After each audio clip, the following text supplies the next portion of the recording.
Cuba nampak. Okey.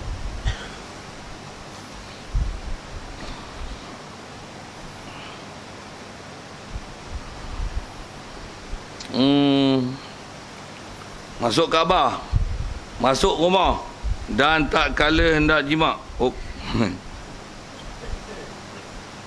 Syarah ajar lah. Orang putih tak ajar itu. Ni lebih kita kan. Pasal dia bab tu tak payah syarah, cukup lah. Dan pada ketika ni dengan mulut bau rokok, oh Allah, tak ada senonoh, tak langsung jaga kebersihan, tak ada adab langsung dalam rumah tangga. Eceh lah. Dengan badan yang busuk, yang peluh, dengan minyak. Bagilah suasana yang nyaman sikit kan. Jadi ni nyaman kan mulut anda. Okey, siap. Cukup saya syarah itu, cukup lah padang tu. Orang tak faham tu kahwinlah cepat-cepat. Dan pada ketika lapar. Dan antaranya pada ketika lapar. Pasal apa? Lapar ni bila lapar, antaranya tambah pula lapar, mulut kita tak bercakap lama. Dia biasa busuk. Dia akan busuk. Okey, ini perasaan dengan diri kita, dia akan busuk mulut tu. Dan ketika dahaga sama juga, dan ketika hendak mati. Ketika hendak mati. Cuma yang ni selalunya dibuat bukan orang yang sakit nak mati tu. Istilahnya ketika nak mati ni ketika nazak. Siapa sugi lah? Orang yang menguruskan, yang pergi ziarah orang nazak.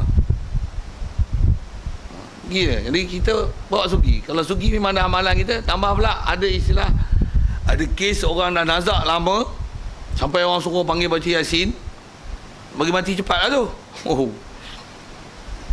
Baca Yasin buat apa? Doa supaya ya Allah, kalau mati tu baik untuk dia, matikan lah. Pasal kita sebenarnya kebaikan tu bukan untuk dia, untuk kita. Kita malah nak jaga lah. Ya Allah, jom bagi orang baca Yasin, bagi mampu cepat lah tu. Kalau ikut bagi mati dalam keadaan baik, macam tu kita punya maksud kan. Macam mana pun atas kita bicara sugi ni, pasal apa orang nazak disuruh sugi? Pasal dia memudahkan keluar roh. Antara sebab keluar roh mudah ialah sugi. Satu kalau dia 2 hari dah macam tu, dah baca Yasin 3 kali lah. Dah kata mati 3 kali lah. Dia tahu hidup balik. Waktu hidup pula macam ni. Basahkan sugi dengan air. Sugi yang dah di bulu kan tu kan, dah gigit tu. Basahkan dengan air. Dengan lembutnya sugi dia pelan-pelan. Buat ni orang paling kasih dengan dia lah kan. Dengan orang yang duduk nazak tu, isteri ke suami anda, cari orang paling kasih. Kenapa? Kalau suruh orang gaji, dia tonyoh tu, dia tu mampu cepat. Itu memang cepat mampu sungguh. Kita nak ambil fadilat bersugi, lembut kan. Tambah pula si orang nazak tu memang hidup dia bersugi. Sugi kan. Kalau tak bersugi sekalipun, memang ada syariat suruh menyugikan orang yang nazak nak mati. Saya pengalaman pernah lah, pasal duduk pondok ni, antara orang panggil baca Yasin lah, duduk telefon nak masuk pondok, masuk cuti tu. Tak tahu nak buat apa kat anak hantar ke pondok. Satu telefon ni. Cerita sikit lah tu. Jadi hantar pondok ni, antara orang panggil baca Yasin apa-apa, ketikanya baca Yasin pasal susah nak mati. Buat apa? Sugi saya memang biasanya memang tak tinggal. Pergi baca Yasin. Buat apa? Nak balik tu, tengok orang keluar, tinggal lah tu. Pakcik ni masahkan sugi ni, kosok ni. Buat apa ni? Kayu apa ni? Ramai orang tak tahu. Ajar suruh dia, yang ni kayu sugi namanya. Dia memudahkan keluar roh. Oh gitu kan. Tu nak buat macam mana ni? Basahkan dengan air, sugi yang pelan-pelan ni. Bismillah, selawat. Pergi. Tiba. Pasal apa tu? Ni yang ikut sunnah Nabi. Mudah-mudahan Allah Ta'ala mudahkan dia untuk mati. Mudahkan. Kita pun doa, hawwin alaina safi sakaratil maut. Mudahkan ketika kami ketika duk mabuk-mabuk nak mati. Mudahkan. Jadi antara mudahnya sugi kan dia. Pergi kan. Dan pengalaman saya lah, memang ada orang yang bila bagi sugi tu, esok tak buat mati lah. Yang tu yang mati. Yang terbalik pun ada. Dah lama, sebulan terlantar nak sugi-sugi sehat. Ada macam tu. Dia buat je. Kita bukan masuk mati pun kan, supaya mana yang baik untuk dia. Doa je tu. Baca Yasin pun doa tu. Kalau itu baik. Kalau sihat, itu baik untuk dia. Ya Allah, sihatkanlah dia. Mudah-mudahan dengan sebab tu tambah amalan dia, tambah iman dia. Baik. Dan dikatakan bahawasanya ia Terutama waktu tak kala nak mati tu, dia memudahkan keluar roh. Kalau tengah disebut hadis dan riwayat memang ada. Dan saya punya pengamatan dan amalan sendiri, memang ada orang yang nak mati, dia susah nak mati, bagi sugi dia memang dia memudahkan mati. Dan tak kala hendak musafir, sama je. Nak musafir sugi tu. Siapa? Nak musafir kena jalan jauh, dia akan meninggalkan makan minum dan tempoh yang panjang. Okey. Dan tak kala datang daripada ni, datang pada musafir maksudnya balik pada musafir. Jadi sebelum masuk rumah sugi tu. Artinya sebelum masuk rumah balik pada musafir sugi. Dan lain-lainnya lah, seperti barang yang tersebut dalam kitab-kitab yang panjang-panjang. Ada lagi Tera ni pun kita dengar panjang lah ni. Kita pun tak biasa dengar, perok gila punya. Ada lagi. Okey, siap. Tera ni pun kalau boleh amal bagus lah. Yang lain ni memang sebut lah. Apa kita nak sebut yang kut terlepas padang. Tapi kalau ikut ingat pun yang tu je lah. Melainkan yang ada kecuali dalam masalah bersugi ni. Kemudian daripada gelincir matahari bagi orang yang berpuasa. Kalau hari kita puasa, baik puasa fardu atau sunat, meninggalkan bersugi lepas gelincir matahari adalah lebih baik daripada bersugi. Tiada sunat untuk dia bersugi. Bahkan makruh ia untuk bersugi selepas gelincir matahari, sama ada dia puasa fardu ataupun sunat. Puasa fardu ataupun sunat. Okey, siap. Baik, sikit sebut kenapa pula makruh pula bersugi selepas gelincir matahari bagi orang berpuasa. Baik. Rasulullah pernah sabdakan gini, dia kata la khulufu fami shaim atyabu indallahi min raihatil miski. Mulut yang berbau disebabkan orang yang berpuasa. Sebab dia puasa, mulut bau. Pasal apa? Tinggal makan, tinggal minum, tinggal bercakap, dia akan menyebabkan mulut bau. Mulut berbau tu lebih harum di sisi Allah daripada bau kasturi. Jadi kalau berbau dengan sebab puasa, macam mana? Biarkan bau mulut tersebut. Dan biasanya bila yang akan berbau? Biasanya setelah waktu panjang. Bila? Gelincir matahari. Biasanya di awal dia akan kait dengan semayang, sugi lah. Dia ada kait-kait dengan tu. Bila dah gelincir matahari, katalah mulut berbau disebabkan dengan kita berpuasa, kita bersugi nak hilangkan bau mulut dengan sebab berpuasa, itu adalah makruh. Haram tidak lah. Pasal apa? Pasal ada lawan dengan hadis lain. Hadis yang menunjukkan bahawasanya meninggalkan bersugi dan biarkan busuk mulut dengan sebab puasa itu lebih afdal daripada bersugi. Tapi dobitnya busuk mulut sebab puasa. Tapi katalah tengah hari itu kita tidur, syak keluar air berharga lagi. Mangan. Betul? Macam mana?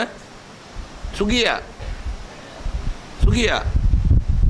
Bau mulut. Bau tu bau pasal puasa ke bau pasal tidur? Bau pasal tidur sunat sugi. Jadi sugi pasal apa? Walaupun lepas gelincir matahari. Pasal bau tu bau kerana tidur, bukan bau kerana puasa. Siap.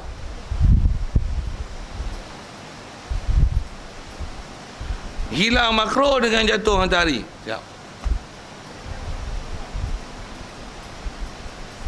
Dan telah memilih oleh Imam Nawawi akan ketiadaan makruh mutlakan, sama ada dahulu daripada gelincir matahari dan kemudiannya. Imam Nawawi ada pendapat macam tu. Macam mana pun, ada saya sebut dah itu beberapa kaedah tentang masalah-masalah khilaf macam ni. Bila disebut nama orang yang perorangan di belakang kitab-kitab fiqh, bila sebelum tu disebut dengan kaedah jumhur adalah lebih dipakai daripada walaupun disebut tu nama Imam Nawawi. Macam mana pun dia sebut ada khilaf di situ. Macam mana pun memelihara khilaf yang terbaik adalah mengikut pendapat yang paling kuat. Ikutlah pendapat yang rajih berbanding dengan ada yang pendapat tu bukan pendapat rajih walaupun daripada tokoh yang besar.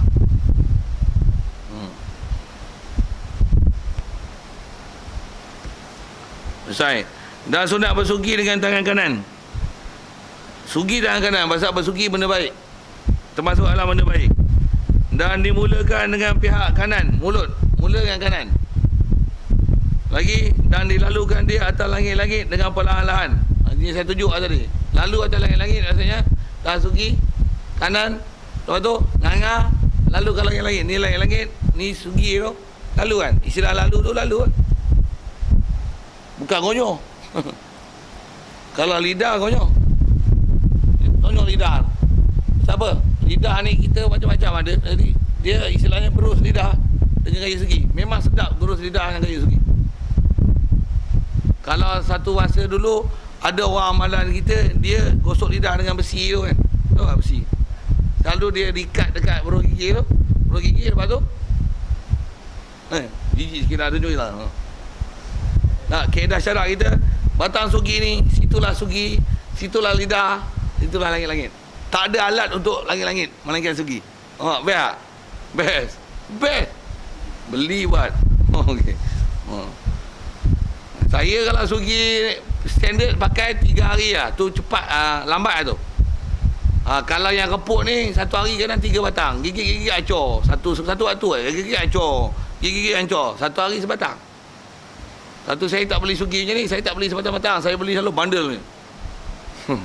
Nak cari upaya. Tempat ada istimewa apa saya beli lah. Beli RM15 ke. Ada lah 50 batang. Beli sekali 3 bundle. Tahan 3 bulan 4 bulan. Ni saya tengah nak ke perpusat lah ni. Tinggal berapa batang lah tinggal. Ada kau ada pun kepak batang. Batang nak pakai dia cari elok. Yang ujung-ujung ni yang rejectnya. Tak faham sudah saya sebut apa. Saya nak cerita banyak tu. Nak sebut banyak.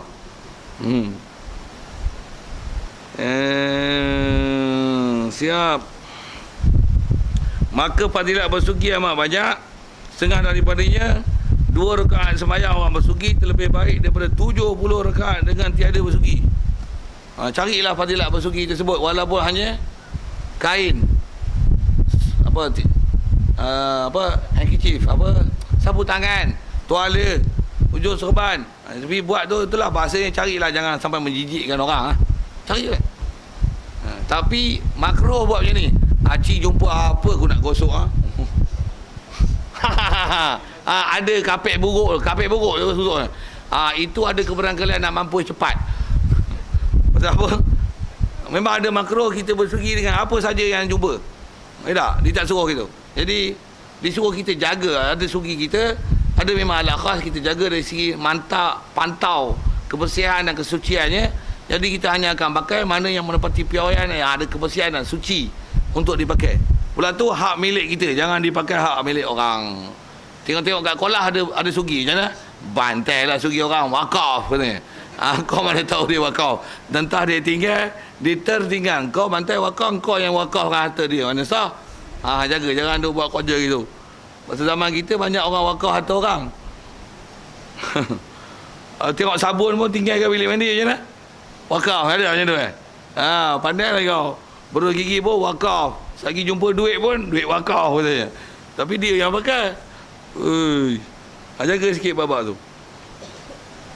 Baik, lagi dan sebahagian daripada sunat bersugi, fadilat bersugi adalah meredahkan bagi Tuhan. Dapat keredaan Allah Ta'ala. Cuma reda maksudnya apa? Dapat pahala besar. Dah bayang 70 rakaat dengan 2 rakaat. Kita pun tak larat sembahyang 70. Tu fadilat dia. Kalau tengok tu pasal apa dapat lebih? Pasal kita memelihara sunat-sunat untuk mengerjakan sembahyang. Dan menyucikan mulut. Dan memang bersugi dia menyucikan mulut dan membaikkan baunya mulut. Memang betul. Tiada disangsikan. Cuma kalau berus gigi dia ada bahan untuk mewangi, itu je. Mentol pelita. Dah mentol pelita. Maksudnya gunakan bahan-bahan seumpama tu lah kan. Kita tak payah sugi kalau tak, bukan kayu miswak kali pun. Memang gosok. Bila ada tak sisa-sisa makanan telah digosok dan dihilangkan. Lendir-lendir semua dah dikeluar. Mulut tak payah sembuh pewangi apa-apa. Memang dia wanginya. Memang dia eloknya. Dan menambahkan akal. Siapa nak cerdik, sugi. Kalau sikit sebut, kenapa apa kaitan dengan akal? Saya cara sains sikit. Pasal bila bersugi ni, dia kesat. Pasal kesat ni antara sebab merangsangkan sensor dan reseptor, pain reseptor ataupun reseptor yang ada pada kulit. Faham tak saya sebut apa? Merangsang kan. Pasal bila kita gosok keseluruhan permukaan, lalu semua gusi, jadi maksudnya ada kontak dengan benda kesat, dengan mulut kita. Jadi mulut kita dia akan payah herod. Pasal apa? Pasal kaedah orang stroke, dia macam mana kalau dah tangannya tu, macam mana nak gelak? Macam mana tu? Macam mana nak gelak? Oh, beli alat pula. Betul. Jadi pasal apa nak bagi ada peraliran darah. Jadi yang ni dia dekat dengan otak.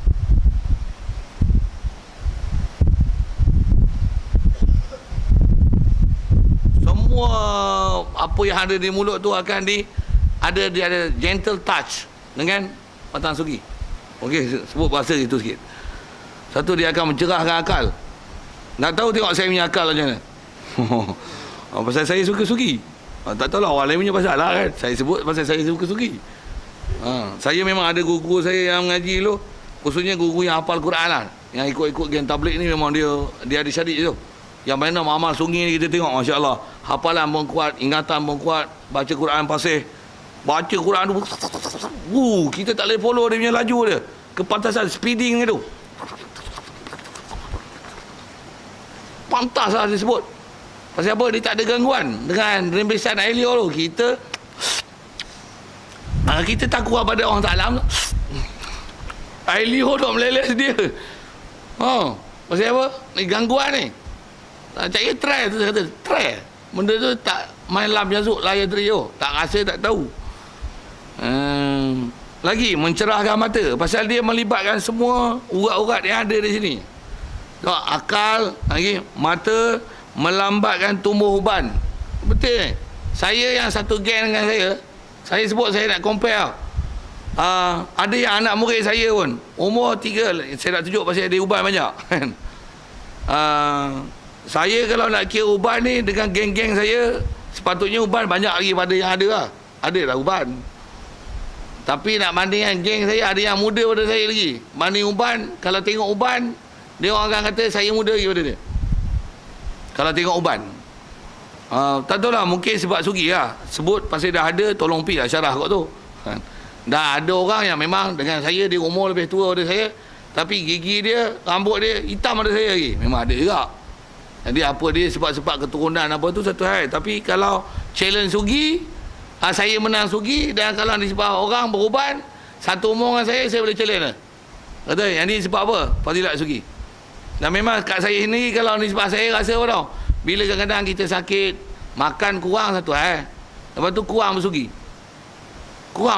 Bila kurang bersugi, uban nampak macam angah. Misal nampak uban, janggut nampak uban. Tapi bila kita bersugi, tambah yang ni dah kuting-kuting tak nampak. Sagiak putih tu dia jadi perang. Itu yang saya nampak dengan mata saya lah. Saya tahulah saya. Cuma dah putih, kalau Sugi dia tak jadi hitam lah. Jangan rambut hitam putih, tu nak bagi hitam, Sugi banyak-banyak. Selori dia beli Sugi. Pasal apa? Nak hitamkan rambut. Hitam tak hitam dah. Ayat dia apa? Melambatkan tumbuh uban. Lambatkan je. Itu pun tak patut sebab.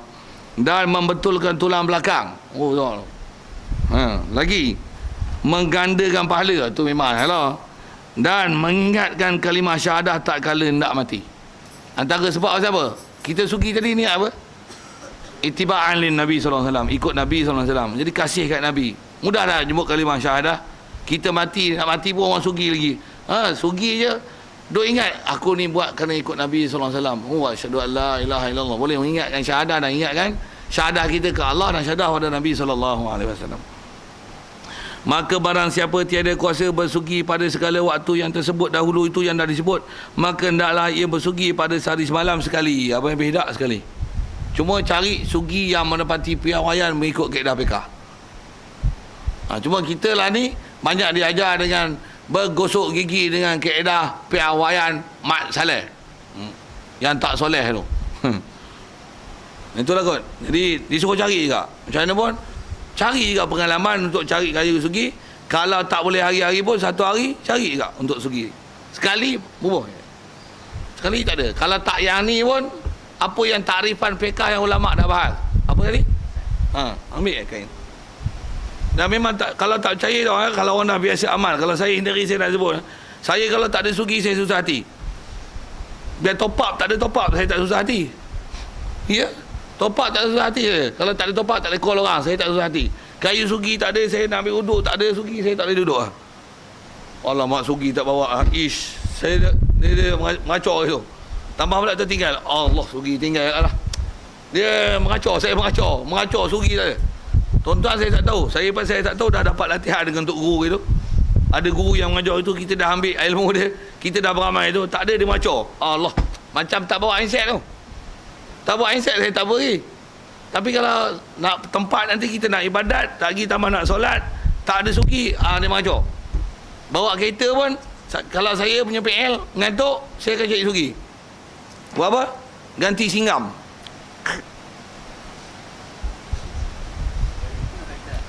Bawa kereta. Itu saya lah, tuan-tuan punya pasal lah. Saya sebut saya, satu saya tinggal suki, saya risau. Allah, suki tak bawa lah dah. Yang tu peneman saya. Kalau saya driver seorang-seorang, tak ada nak ganti driver, co-pilot tak ada. Penyegar saya ni, ada orang yang rokok lah. Buat apa tu? Buang lah. Ikutlah Nabi. Wah, buang saja. Suki. Ya, suki tu. Memang kalau sampai orang tanya ni, tulang belakang pun sihat, uban pun lambat tumbuh, mata pun cerah, tak pakai spek je, gigi pun sihat, driver pun tak ngantuk sangat tidur je. Tapi dia membantu menghilangkan mengantuk. Habis tak ada, gigit kunyah. Tu saya sebut, saya punya PL. Orang biasa mandu duduk sebelah saya, dia tahu lah. Jadi tanya dia, perangai saya macam mana dengan sugi. Apa cerita ni? Saya nak sebut tu PL saya sikit. Sorry lah, cerita hal peribadi. Okay, macam mana pun nak sebut, itu yang kita dah amal, yang kita tahu, sebut dalam kitab, yang kita dah berlaku kat kita apa dia. Nak kata apa? Sadaqah Rasulullah sallallahu alaihi wasallam. Benar apa yang Rasulullah sebut. Yang kalau kita tengok betul kita tak biasa amal, kita tak tahu bila amal. Ni testimoni saya sebut tu Ustaz Rozaini. Selalu dong jual ubat je testimoni. Ni jual sugi testimoni. Pengalaman orang mati, pengalaman sugi orang hidup. Bukan hidup balik, dia sihat, jadi sihat balik. Ambil. Okey. Apa dia tu? Ambil testimoni tu. Okey. Faslun bi furu'i sunnah wudu. Benang tu. Cuma benang tu kalau katalah dia di atas prinsip dia kesat. Cuma benang tu dia benang khas. Saya pun dulu guna benang dia. Kalau tak ada benang pun getah ikat barang tu. Gigi ni dia jarang sikit kan. Jangan dia celah gigi yang payah nak keluar tu, tarik tu. Untuk menghilangkan makanan yang dia tersepit tu, yang berus pun tak keluar. Antaranya sunnahnya cungkil. Cuma atas kaedah sunnah dia cungkil. Pasal sebahagian selain daripada siwak, istilah dalam fiqh disebut takhlil. Takhlil ni cungkil gigi. Maksudnya apa lubang-lubang yang ada tu, kadang-kadang dia gosok pun tak hilang. Cungkil. Dan memang kaedah fiqh disebut sebelum siwak, tambah gigi yang ada bermasalah gitu, disuruh takhlil. Dan takhlil disuruh guna tu lah, guna yang benda konsepnya kesat juga. Jadi kalau tak ambil kaedah takhlil tu, cuma takhlil disuruh benda keras. Jadi kalau kata prinsipnya takhlil nak hilangkan apa-apa celah gigi, faham daripada benang tu. Pasal benang kesat licin. Bukan benang buat jala tu licin. Tapi kalau benang tu benang cotton tu, yang benang kapas tu kan, benang licin kesat. Kain kesat. Saya tahu, saya pernah pakai. Tambah yang ada karat-karat gigi sikit-sikit tu, celah gigi tu, masukkan dia, tu, tarik. Habis semua, clear. Tariklah ni lah. Tak percaya buat. Saya sebut tu, saya buat. Satu saya sebut. Dalam kitab ada, dah pernah tengok apa ulama berbicara. Jadi saya jawab. Jadi kalau atas kata benang tu, ya. Cuma carikan benang kesat. Jadi kalau benang macam ikan, benang nylon plastik tu tak boleh lah, dia licin. Tak dapat fadilat itu. Jadi cari benda kesat. Dobit je kesat. Ada lain. Wallahu a'lam. Kita sambung nanti faslun fi furudil wudu wa sunanihi. InsyaAllah bab wudu. Bismillahirrahmanirrahim. Allahumma nawwir qulubana min nur hidayatika kama nawwartal arda min nur syamsika أبدا أبدا برحمتك يا أرحم الراحمين وارزقنا فهم النبيين وحفظ المرسلين وإلهام الملائكة المقربين وسلم تسليما على جميع الأنبياء والمرسلين والحمد لله رب العالمين. السلام عليكم ورحمة الله وبركاته.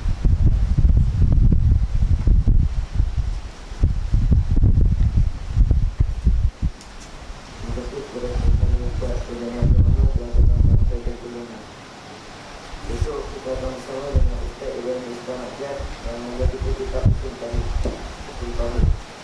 Ditutup oleh suku yang terbuka orang seluruh